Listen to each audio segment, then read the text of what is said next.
आज हम different types of person के टैक्स रेट के बारे में देखेंगे कि उसका टैक्स रेट क्या है, स्लैब क्या है। उसको कई खंडों में बांट करके बताया गया है कि डिफरेंट टाइप्स ऑफ पर्सन जो होते हैं वो प्रत्येक जो पर्सन हुए, एसएससी जो हुए, उसका हम कैसे टैक्स रेट को कैलकुलेशन करते हैं उसके बारे में हम आपको आज बताने जा रहे हैं। देखिए, tax computation of tax for the assessment year 2019 and 2020। तो आज हम कैलकुलेशन करके देखते हैं, कैलकुलेशन करके कि जो डिफरेंट टाइप्स ऑफ जो पर्सन होते हैं, एसएससी होते हैं, उसमें से कौन कौन है जिसका स्लैब हम पहले लिख देते हैं। तो पहले किसके लिए कर रहे हैं? फोर। देखिए, फोर किसके लिए कर रहे हैं? Residential individual of the age of below 60 year, यानी 60 साल से जो नीचे का है उनका टैक्स रेट क्या होगा। इसमें हम देखेंगे, इस आधार पर देखेंगे। और किसका देखेंगे? नॉन रेसिडेंट्स के लिए इंडिविजुअल को देखेंगे, हिंदू अनडिवाइडेड फैमिली का, एसोसिएशन ऑफ पर्सन का, बॉडी ऑफ इंडिविजुअल। इसमें आपको कोऑपरेटिव सोसाइटी का नहीं, बॉडी ऑफ इंडिविजुअल्स का अलग से हम स्लैब बना के बताएंगे आप लोगों को क्या होता है, अलग से देंगे। और आर्टिफिशियल जुडिशियल पर्सन का, यानी इतने जो पर्सन हैं, इतने जो एसएससी है, उनका स्लैब जो है क्या होगा, यहाँ हम टैक्स रेट क्या होगा, यहाँ हम आपको इसमें हम बताने जा रहे हैं।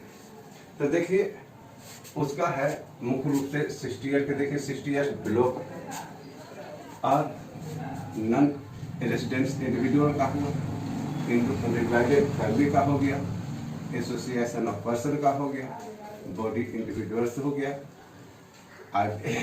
आर्टिफिशियल जुडिशियल पर्सन का हो गया।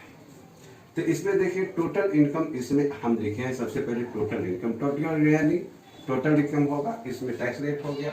और टैक्स लाइबिलिटी कैसे कंप्यूटेशन किया जाता है, कंप्यूटेशन कैसे किया जाता है, इसके बारे में यहाँ हम थोड़ा डिटेल्स करके समझाते हैं। तो इसमें आप 2,50,000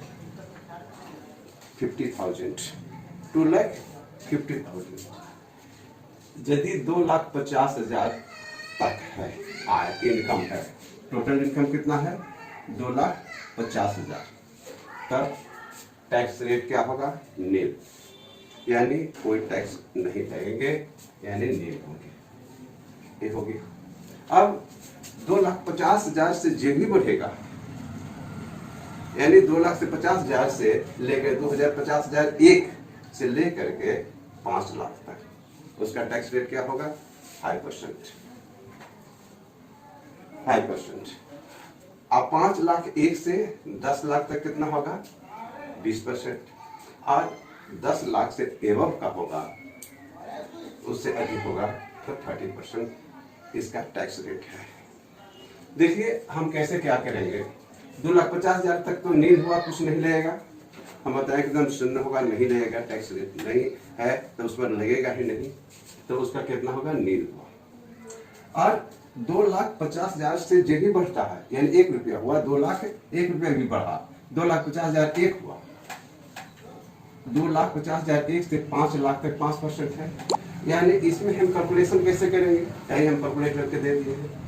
5% ऑफ टोटल इनकम माइनस 2,50,000, जितना आपका टोटल इनकम हुआ है। टोटल इनकम यानी टोटल इनकम में हमने बताया था कि बहुत सी आय होती हैं। बताए थे कि 5 हेड्स का भी होता है आय, 5 हेड्स का, ये सब आय एग्रीकल्चर का होता है। यानी टोटल आय में हमने बताया था, जोड़ करके जो आता है उस पर यदि हम बताए टोटल आय में, तो इसमें तो नील हो गया। लेकिन जो भी मान लिया कि उसको 2,50,000 से अधिक है, तो उस पर कितना होगा? 5% तो लेगा ही, 5% लेगा 2,50,001 से 5 लाख के बीच में, यानी 5%, यानी टोटल इनकम यदि हो गया उस पर हम 2,50,000 घटा देंगे। क्या है कि इस पर तो एग्जाम्प्ट है, छूट है, मैंने नील हो जाता है, एग्जाम्प्ट नहीं नील होता है, तो इस पर तो उतना तो नहीं लेगा। तब टोटल इनकम में से 2,50,000 को घटा देंगे, जो बचेगा उस पर ही 5% हम कैलकुलेशन करेंगे। इसको समझ गए? यानी कितना होगा इस पर 12,000 निकाल के देख लीजिए, 2,50,000 पर तो 12,500 का होगा, उस पर होगा। अब देखिए आगे बढ़िए, जब ही आगे इनकम बढ़ती है, ज्यादा आगे इनकम, टोटल इनकम यदि अधिक होता है तो 5 लाख से अधिक होती है, तो 5 लाख 1 से 10 लाख तक 20% है।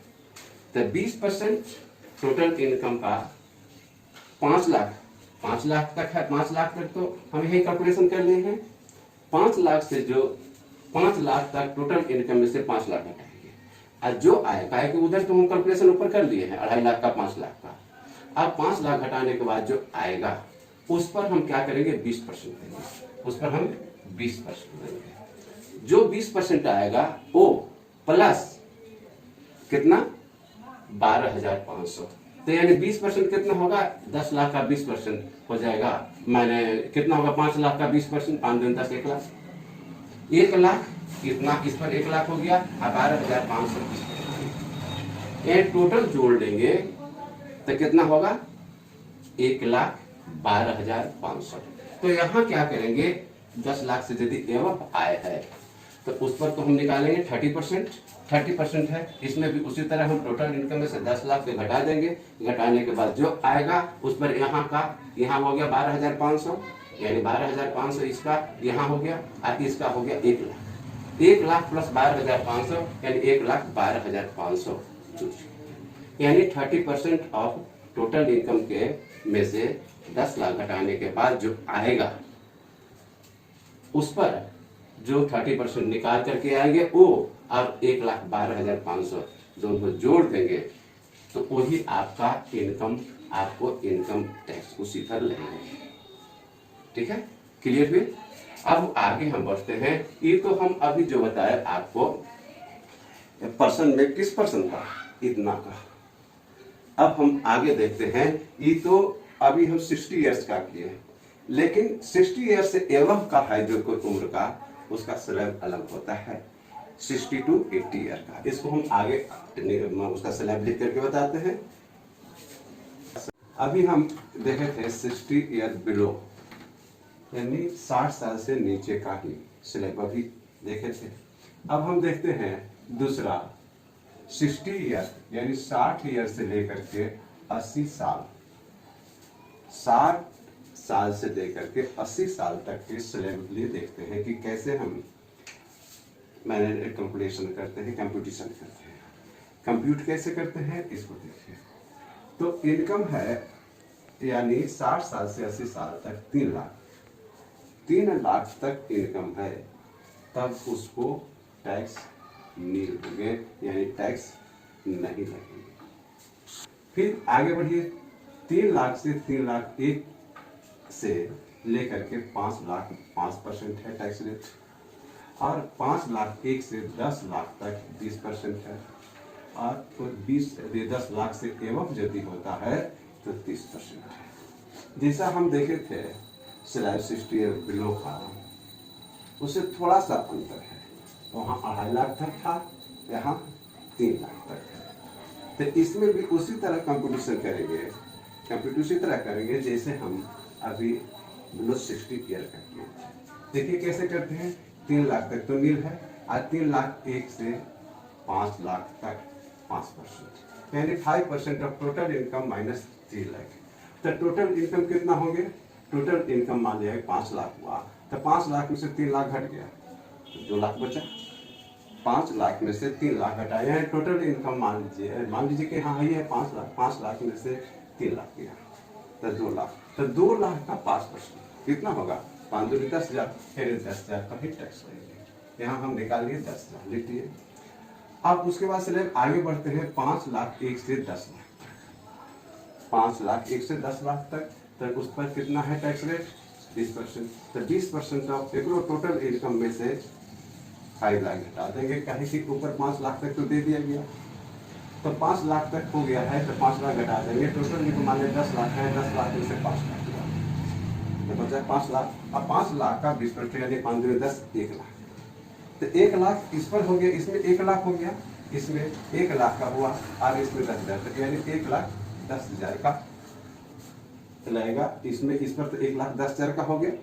और फिर 30% यदि एवं होता है तो 30% टोटल इनकम का, टोटल इनकम में से 10 लाख घटा करके जितना आएगा उस पर आप प्लस 1,10,000 दोनों जोड़ते हैं। इसके एवं में यानी माने अप टू 10 लाख से माने ज़्यादा होता है तब। इस तरह इसका जो स्लैब हुआ अभी हम देख रहे हैं 60 to 80 ईयर्स, आप समझ गए होंगे। अब आइए 80 ईयर्स यानी 80 ईयर्स से एवं के लिए स्लैब क्या है। 80 ईयर्स से एवं के लिए स्लैब है कि आपको माने कि आगे तीसरा हम कर रहे हैं स्लैब है कि अप टू 5 लाख, 5 लाख तक नील है, 5 लाख तक कुछ भी नहीं लेंगे, यानी कोई टैक्स नहीं आएगा। इसका रेट है, टैक्स रेट क्या है, नील है 5 लाख तक। और 5 लाख 1 से लेकर के 10 लाख तक 20% है, एवं 10 लाख से कितना है 30% है। यानी 80 ईयर का स्लैब इस तरह का है। तो नील है, इसको भी जैसे कैलकुलेशन अभी ऊपर किए थे दोनों में, यानी सिटीजन का, इसमें सुपर सिटीजन का, उसी तरह आप इसमें भी निकालेंगे। यानी सुपर सिटीजन का जैसा हुआ उसी तरह सीनियर सुपर सिटीजन के लिए इस तरह का स्लैब होंगे। कैसे होंगे? सो देखिए, नील हुआ 5 लाख से 10 लाख, 20% यानी 20% of total income minus 5 lakh. Total income कितना था 10 लाख, 10 लाख में से 5 लाख गया तो जितना बचा 5 लाख, 5 लाख का 20% यानी 1 लाख यहाँ। उसके बाद क्या होगा, उसके बाद 30% है तो 30% of total income minus 10 lakh. 10 lakh का था, 10 लाख का घटाने के बाद जो आएगा उसको और 1 लाख का दोनों जोड़ करके जोड़ देते हैं, वही आपको टैक्सेबल इनकम होगा, टोटल इनकम। एक इसका माने हम निकालते हैं 80 साल यानी सीनियर सुपर सिटीजन के लिए, सुपर सीनियर सिटीजन के लिए इस तरह हम निकालते हैं। ठीक है, अब आगे ये स्लैब हम पर्सन का देखे हैं। अब हम आते हैं आगे, देखते हैं फर्म का, कंपनी का, कोऑपरेटिव सोसाइटी का एक बाकी है, उसको देख लेते हैं, उसका भी स्लैब देख लेते हैं आगे। 1 2 3 तक हो गया, अब चौथा किसके लिए देखेंगे, इसको हम करते हैं।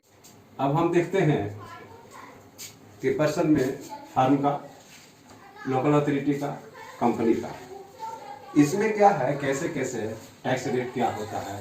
फर्म को तो आप देख रहे हैं टोटल इनकम का 30%, लोकल अथॉरिटी का भी देख रहे हैं टोटल इनकम का 30%। और अब कंपनी है, कंपनी यदि डोमेस्टिक कंपनी है तब क्या होगा, डोमेस्टिक कंपनी में यदि उसका टर्नओवर या ग्रॉस रिसिप्ट कितना 16-17 में यदि 250 करोड़ से अधिक नहीं है तो शैल बी ट्रीटेड रेट कितना 25%, कितना किया जाएगा, ट्रीट किया जाएगा 25%। इंस्टेड ऑफ 30% नहीं है यानी असेसमेंट ईयर, और इन असेसमेंट ईयर में कितना होगा 30% of total income other than देखिए, और यदि दूसरा है तो उस पर कितना 30% होगा। ये हुआ डोमेस्टिक कंपनी का। अब आइए domestic company, company other than the domestic company, यानी डोमेस्टिक कंपनी को छोड़ करके बाकी कंपनी होगा, तब उसमें क्या होगा 40% ऑफ टोटल इनकम का 40% और 50% of income. In case of certain specific income, यानी कब, जब विशिष्ट कोई आय हो, विशिष्ट तरह के आय हो, तब उस परिस्थिति में 50% होंगे, और नहीं तो टोटल इनकम 40% होगा, और जो डोमेस्टिक कंपनी के अलावे होंगे उसका टैक्स रेट इस तरह का होगा। एक जानने की चीज है, आप थोड़ा सा जान जाए, एंटिटी और इंडिविजुअल अदर देन एक कंपनी के माने एक कंपनी माने एंटिटी और इंडिविजुअल में क्या होगा, other than A company whose adjusted total income exceed of 20 lakh 20 lakh is liable to pay alternative minimum tax at the rate of 85.5%. Minimum tax कितना दिया जाएगा, मिनिमम टैक्स कितना होगा 18.5%. और a company is liable to pay MAT at the rate of कितना होगा 18.5%, यानी 18.5% होगा. ये आपका स्लैब हो गया. किसका किसका हुआ, फर्म का हो गया, लोकल अथॉरिटी का हो गया, डोमेस्टिक कंपनी का हो गया, और डोमेस्टिक कंपनी के यानी कंपनी का हो गया, और भी कंपनी है उसका हो गया. अब हम आगे स्लैब एक और देख लेते हैं, थोड़ा सा उसे भी समझ लेते हैं. अब कोऑपरेटिव सोसाइटी का अभी आप देख रहे थे कि जो और पीछे स्लैब हमने पर्सन का दिखाया. अब देखिए कोऑपरेटिव सोसाइटी का क्या होता है स्लैब. कोऑपरेटिव सोसाइटी का स्लैब है इनकम स्लैब. देखिए क्या होगा कोऑपरेटिव सोसाइटी, इसका स्लैब है इनकम स्लैब क्या है और टैक्स रेट क्या है. इनकम स्लैब और टैक्स रेट क्या है इसको आप देख लीजिए. इसको ऐसे कर लें तो अच्छा रहेगा. यहाँ है और थोड़ा सा इसको कर देते हैं ऊपर से. देखिए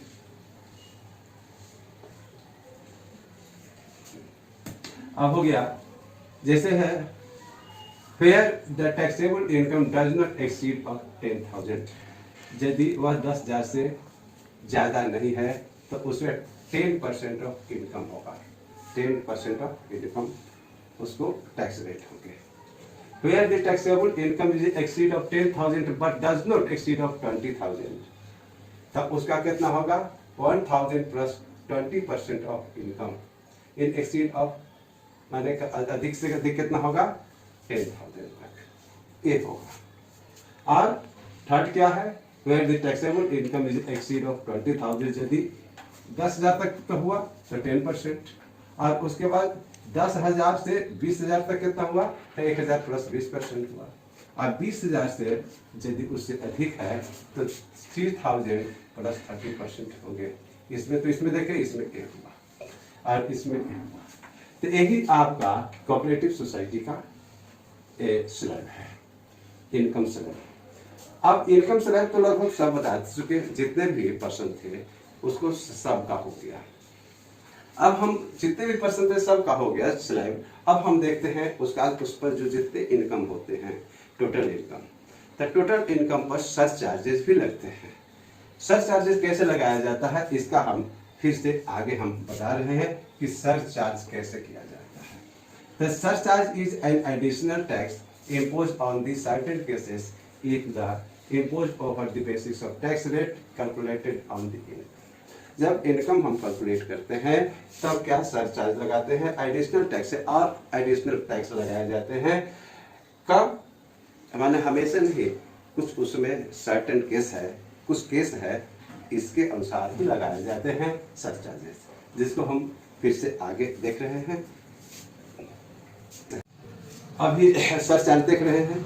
सरचार्ज में क्या है कि टाइप्स ऑफ पर्सन, इसमें हम लिख रहे हैं टाइप्स ऑफ पर्सन, कितना सरचार्जेज होगा किस पर्सन का. इसमें हम देखें individual HUF AOP BOI cooperative society का सरचार्ज होगा यदि उसका इनकम 150 कितना है 50 लाख से 1 करोड़ तक है. 50 लाख से 1 करोड़ तक, तब उस पर 10% इनकम टैक्स लेंगे. 10% इनकम टैक्स का 10% लगेगा सरचार्ज. और यदि 1 करोड़ से अधिक है, 1 करोड़ से अधिक है तो कितना लगेगा 15% ऑफ इनकम टैक्स होंगे. इनकम टैक्स का 15% मैंने लगेगा सरचार्ज. उसी तरह फर्म है, लोकल अथॉरिटी है, कोऑपरेटिव सोसाइटी का है. ये तो अभी इसको देखें, अब इसको है देखेंगे तो income if income exceed of 1 crore, यदि 1 करोड़ से अधिक है तो उस पर कितना लगेगा 12% ऑफ इनकम टैक्स. और यदि इसी में अब देखिए कोऑपरेटिव किसका फर्म का, लोकल अथॉरिटी का, कोऑपरेटिव सोसाइटी का हुआ. उसी तरह डोमेस्टिक कंपनी का देखेंगे if income exceed ₹1 crore but does not exceed of 10 crore. 1 crore है लेकिन 10 करोड़ से अधिक नहीं है तो उसमें 7% ऑफ इनकम टैक्स इसका सरचार्ज होगा। अब देखेंगे कंपनी, डोमेस्टिक कंपनी का देख रहे हैं। एक आप यदि 1 करोड़ का तो देख लिए, और यदि 10 करोड़ से अधिक है तो उस पर कितना रहेगा 12% ऑफ इनकम टैक्स लगेंगे। उसी तरह अब ये तो आप डोमेस्टिक कंपनी के देखेंगे, company others than domestic company, उसके अलावा डोमेस्टिक कंपनी के अलावा जो कंपनियां होगी उस पर कितना होगा, if income exceed of 1 crore, इसमें 1 करोड़ है पर डज नॉट 10 करोड़, तब उस पर कितना होगा 2% ऑफ इनकम टैक्स सरचार्ज होंगे, यही रेट होंगे। और यदि 10 करोड़ से अधिक है तब कितना होगा, उस पर 5% ऑफ इनकम टैक्स, ये आपका सरचार्ज रेट हुआ। किसका, इस सब जितना भी आपका पर्सन है उस सब का सरचार्ज का आप देख लिए। अब मार्जिनल रिलीफ के बारे में भी थोड़ा सा सरचार्ज है। मार्जिनल रिलीफ क्या होती है, क्या रिलीफ होती है, उसके बारे में थोड़ा सा जान जाए। When an SSC taxable income exceed 1 crore अधिक है, ही इज लायबल टू पे सरचार्ज एट प्रिस्क्राइब रेट, जितना प्रिस्क्राइब रेट है उस पर maintain above on the income tax, वो हुआ उसके अनुसार पेबल बाय हिम।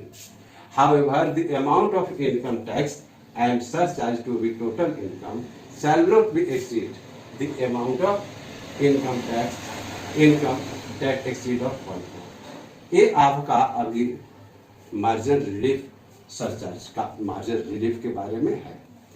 अब आगे देखिए, अब थोड़ा सा और बाकी रह गया एक सेस के बारे में। सेस लगता है अंतिम में, सेस टोटल इनकम पर कितना इनकम टैक्स का शेष लेगा उसको हम एक थोड़ा सा बता देते हैं, ये आपका स्लैब हो जाएंगे। शेष देखिए, अब शेष के बारे में देखिए, शेष क्या है, शेष लगता है रेट ऑफ एजुकेशन शेष कितना हुआ 2% है। SHEC यानी सीनियर हायर एजुकेशन शेष कितना होता है 1%, और रेट ऑफ हेल्थ शेष कितना है 1%। ये जो आपका शेष लगता है सरचार्ज के अलावे, तो इसको टोटल जो हम जोड़ते हैं तो टोटल अमाउंट जो होता है, टोटल 2 1 3 1 4 टोटल अमाउंट जो होंगे, तो टोटल अमाउंट का हेल्थ एंड एजुकेशन सेस कितना होगा 4%। ये आपका स्लैब का पूरा हो गया। अब हम एक उदाहरण के द्वारा आप लोगों को उसको अच्छी तरह से समझा के देखते हैं कि कैसे टोटल इनकम पर कैसे सरचार्ज लगती है और शेष कैसे लगता है, मार्जिनल रिलीफ कैसे निकालते हैं, इसको देख लें। यहाँ एग्जाम्पल लेकर के हम उस स्लैब को हम समझाते हैं कि कैसे उसका कंप्यूट करते हैं। कंप्यूट करने के लिए एक एग्जाम्पल लिए हैं, total income of mister x जो कितना साल के हैं 52 ईयर्स के हैं, फॉर असिस्टेंट ईयर 19-20 में उनका कितना है टोटल इनकम 1 करोड़ 2000, 1 करोड़ 2 लाख है। तो यदि उनका टोटल इनकम, यहाँ टोटल इनकम आपको दे दिया गया है कितना है 1 करोड़ 2 लाख है, तो उनका मार्जिनल रिलीफ कितना होगा और टैक्स से पेबल कितना करेंगे, उसको कैसे दर्शाएंगे, इसी को इसमें हम बता रहे हैं। तो देखिए कैसे दर्शाएंगे। दर्शाने के लिए हमने बताए थे कि 52 ईयर्स है, इसका मतलब हम स्लैब 1 एप्लीकेबल किए थे उसमें आएंगे, यानी ये जो आएंगे 60 ईयर्स से बिलो है। 60 ईयर्स से बिलो है तो इनको कैसे स्लैब जो होगा, जो पहला स्लैब आपको दिए थे 60 ईयर्स बिलो वाला वो लागू होंगे। तो यहाँ 1 करोड़ 2 लाख है, तो पहले हम निकालते हैं कितना का। तो पहले देखें टैक्स ऑन ₹2,50,000 पर, तो आपको बताए थे कि कोई टैक्स नहीं लगेगी, ये होगा। उसके बाद 2,50,000 के बाद 2,50,000 के बाद जो होगा तो 2,50,000 पे लेगा, कितना लगेगा 2,50,000 का 5% कितना होगा 12,500, जैसा कि हमने वहां आपको स्लैब में हम बताए थे। 2,12,500 हुआ। अब उसके बाद देखिए 5% लगता था, उसके बाद 20% था, उससे अधिक था तो 20%, तो 5 लाख, यानी 2,50,000 के बाद 5 लाख आता था, तो 5 लाख का कितना 20% के हिसाब से होगा 1 लाख। ये दोनों समझ गए। अब उसके बाद बाकी कितना बचा, यहाँ तो देखिए आपको हम कितना हो गया 2,50,000, 2,50,000 5 लाख हो गया, अब 5 लाख 10 लाख, टोटल 10 लाख का तो कैलकुलेशन हमने यहाँ से यहाँ तक कर लिए। 10 लाख का कैलकुलेशन हो गया तो 1 करोड़ 2 लाख था, तो 1 लाख करोड़ 2 लाख में बाकी कितना बचा, बाकी 1 करोड़ 2 लाख में 10 लाख को तो कर दिए, तो बाकी बचा 92 लाख, 92 लाख है। तो 92 लाख पर कितना होगा 30%, जैसे कि हमने बताया था, तो उस पर 30% निकालते हैं तो इतना होगा। तो यानी यही आपका माने टैक्स चलान के अनुसार कैलकुलेशन किए तो कितना टोटल आ जाए, टोटल कितना होगा तो जोड़िए तो 28,72,500 इसका टोटल ये जोड़ करके टैक्स हुआ। अब ये जो टोटल टैक्स इसमें हुआ, इसमें हमने बताया था कि जो स्लैब है उसी के अनुसार नहीं होता है, उसमें सर चार्जेस लगाए जाते हैं। तो सर चार्जेस हमने बताया था कि 1 करोड़ से ऊपर होगा, नीचे होगा तो 10%, और ऊपर होगा 1 करोड़, यह देखिए कि कितना है 1 करोड़ 2 लाख है, यानी बेसी है, ज्यादा है 1 करोड़ से अधिक। तो 1 करोड़ से यदि कम होता है उसमें 10% था, और 1 करोड़ से अधिक है तो 15% है। यहाँ सर चार्ज कितना लगेगा 50%। 15% के हिसाब से कितना हो गया, इतना हो गया। इस पर हम निकाल के देख लिए तो इतना हो गया। अब 50% दे दिए, देने के बाद में इसको जोड़ लिए तो कितना आया 33,03,375 एक बार। उसके बाद हम मार्जिनल रिलीफ देते हैं। मार्जिनल रिलीफ हम कैसे निकालते हैं इसको देखिए। मार्जिनल रिलीफ हम यहाँ निकाल कर दे दिए हैं, देखिए यहाँ हम निकाल के दिए हैं। ये कहाँ से आया, कैसे निकालते हैं, तो इसको हम मार्जिनल रिलीफ देने के बाद जो आता है तो आने के बाद में कितना जोड़ लेते हैं यानी घटा लेते हैं, जोड़ते नहीं है, मार्जिनल रिलीफ को घटाते हैं। घटाने के बाद में कितना आएगा 30,12,500। अब उसके बाद हमने बताया था कि एक शेष भी लगता है। शेष कितना होगा, टोटल हम बताए थे हेल्थ एंड एजुकेशन शेष कितना होता है 4% टोटल हमने बताया था अभी पीछे। तो अभी जब बताया था उसमें 4% टोटल कितना लगता था 4%। हेल्थ पर, एजुकेशन पर, CS पर लगते हैं, CS का CC हेल्थ एंड एजुकेशन है टैक्स है, टोटल कितना लगता है 4%। तो इसका हम 4% निकालिए तो हमको कितना हो गया 1,20,500। इसको हम हेल्थ एंड एजुकेशन टैक्स दे दिए 4% दे दिए तो इतना हुआ। तो टोटल इसको इसके बाद इसको हम जोड़ लिए, जोड़ने के बाद में आया 31,33,000। यही टैक्स पेमेंट होंगे। टैक्स कितना पे करना पड़ेगा, इतना टैक्स पे करना पड़ेगा। इसको तो आप समझ गए होंगे कि टैक्स कितना पे करना होगा, इसको आप समझ गए। अब एक और मार्जिनल रिलीफ के बारे में थोड़ा कहाँ से कैसे आता है, इसका हम कैसे करते हैं। तो मार्जिनल रिलीफ के लिए हम कैलकुलेशन कैसे करते हैं, मार्जिनल रिलीफ का देखिए यहाँ करके बता दिए हैं कैसे है। टैक्स ऑन 2 लाख, देखिए अधिक कितना है 2 लाख में है, अधिक तो 2 लाख है। 2 लाख पर कितना होगा 30%, जैसा कि रूल है कि माने बेसी होगा उसमें 30% लेंगे। तो 30% कितना होगा 1/1 करोड़ है कि नहीं, तो कितना होगा 2 लाख का 30% 60,000 हो जाएंगे, ये हो गया। अब उस पर सर चार्ज जो था आपका सर चार्ज 50% था, यहाँ इसको हमने ये जो सर चार्ज था इसको 50% हम इसको यहाँ जोड़ दिए। देखिए इसको हम जोड़ दिए सर चार्ज को, ये जोड़ दिए। जोड़ने के बाद में कितना आया 4,90,875। अब इतना जो आया इसी में tax and sir charges cannot be exceed the amount of income that the exceed of 1 crore, से अधिक नहीं। तो उस पर कितना हो जाएगा 2 लाख था तो 2 लाख था, 2 लाख को काटिए इसमें से घटा दिए। घटाने के बाद में ये जो बचा वही आपका मार्जिनल यानी मार्जिनल रिलीफ होगा। ये मार्जिनल रिलीफ है जिसको हमने यहाँ मार्जिनल रिलीफ को घटाया था। घटाने के बाद जो आया था उसमें से हेल्थ एंड एजुकेशन शेष घटाने के बाद जो आया वही टैक्स पेबल करते हैं। यही है आपका। इस तरह से इसको तो आप लोग अच्छी तरह से एग्जाम्पल समझ गए होंगे। बस इतना ही है। Thank you.